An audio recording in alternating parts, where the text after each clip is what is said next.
A famous case report called The Mortician's Mystery in the New England Journal of Medicine back in the 80s described a man whose testicles started shrinking and breasts started growing.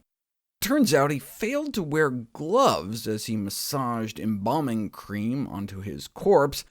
They conclude there must have been some estrogenic compound in the cream that got absorbed through his skin into his body, one of the first such cases described. This case was cited as inspiration by a group of researchers that came up with a new theory to explain a breast cancer mystery.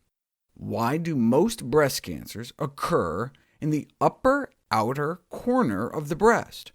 The standard explanation was simply because that's where most of the breast tissue is located, as the so-called tail of the breast extends up into the armpit. But that doesn't explain this. It didn't always used to be that way. There's been a shift towards that upper corner.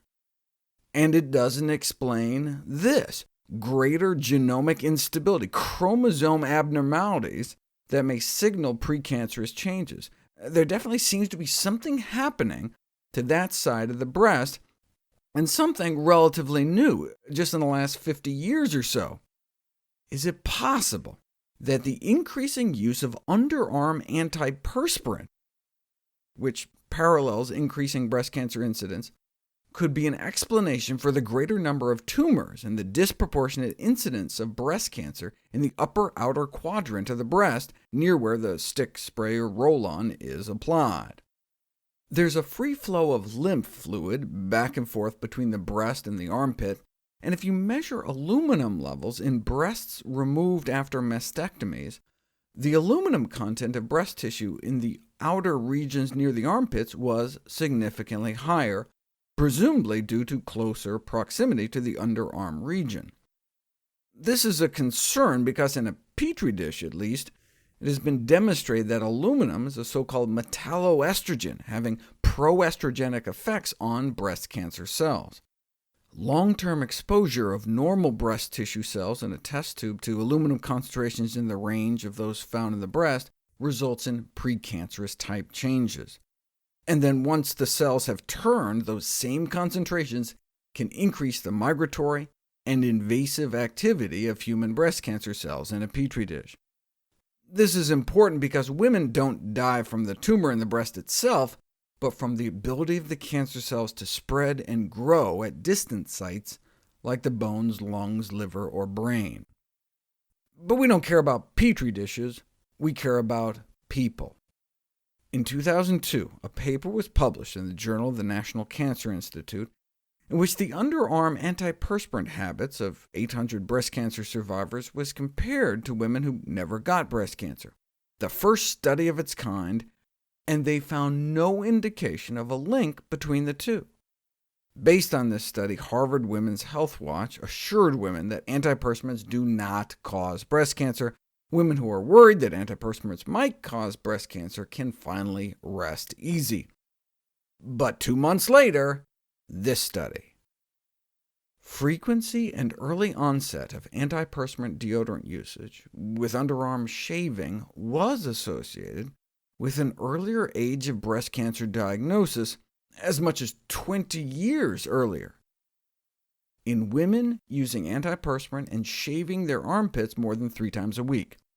And the earlier they started, before versus after their Sweet 16, appeared to move up their breast cancer 10 or 20 years. They conclude that underarm shaving with antiperspirant use may play a role in breast cancer after all. But what does shaving have to do with it? Shaving removes more than just armpit hair. It removes armpit skin. You end up shaving off the top skin layer.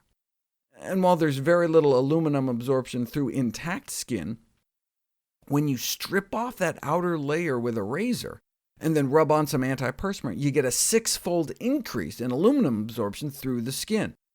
So good news for women who don't shave, but on the other hand, the high through-the-skin aluminum uptake on shaved skin should compel antiperspirant manufacturers to proceed with the utmost caution.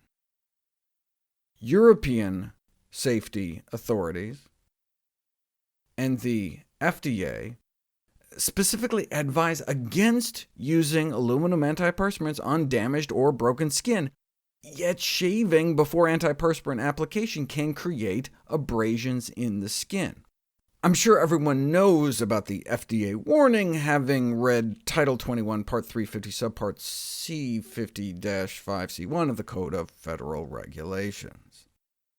But we get so much aluminum in our diet from processed foods, anti-caking agents in like pancake mix, melting agents in American cheese, meat binders, gravy thickeners, baking powder, candy, that the contribution from underarm antiperspirants would presumably be minimal in comparison. But everything was turned topsy-turvy in 2004 when a case was reported of a woman with bone pain and fatigue suffering from aluminum toxicity. But within months of stopping the antiperspirant, which she was applying daily to her regularly shaved pits, her aluminum levels came down and her symptoms resolved. Although not everyone sucks up that much aluminum, the case suggests that caution should be exercised when using aluminum-containing antiperspirants frequently. Recently, it was shown that women with breast cancer have twice the level of aluminum in their breasts compared to women without breast cancer, though this doesn't prove cause and effect. Maybe the aluminum contributed to the cancer, or maybe the cancer contributed to the aluminum. Maybe tumors just suck up more aluminum? Subsequent research suggests this alternative explanation is unlikely. So, where do we stand now? The latest review on the subject concluded that, as a consequence of the new data, given that aluminum can be toxic and we have no need for the stuff, reducing the concentration of this metal in antiperspirants is a matter of urgency.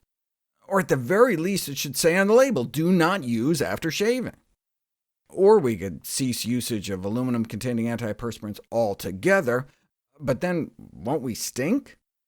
Ironically, antiperspirants can make us stink worse. They increase the types of bacteria that cause body odor. It's like the story with antidepressant drugs, how they can actually make you more depressed in the long run. The more we use antiperspirants, the more we may need them. Awfully convenient for a billion-dollar industry.